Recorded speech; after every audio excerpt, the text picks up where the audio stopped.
ang shinare ng letter sender ngayon, pinigilan daw siya ng mga magulang niya maging musicians dahil walang pararatingan.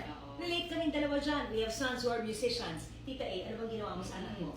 Yes, real talk lang, no? As she said, we have sons who are musicians. So sa son ko noon, nung mag-umpisa siya magkolehiyo, ang advice namin, kumuha ka muna ng 4-year regular course in college.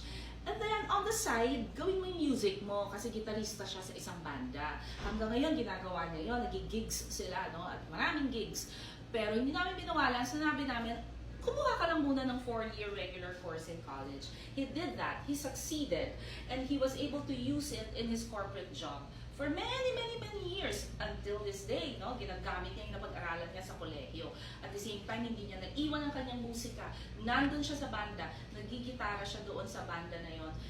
Hanggang ngayon, na-enjoy niya. So pwede mo gawin pareho? Pwede mo gawin pareho? Ako man hindi ko pinigilan. Kumuha ng 4-year course, pero kanta ng kanta, gumagawa ng musika. So on the side lang yon. Eh di ang galing, dalawa pa ngayon ng trabaho. Correct. Kaya naman, 2 heads Are better than one.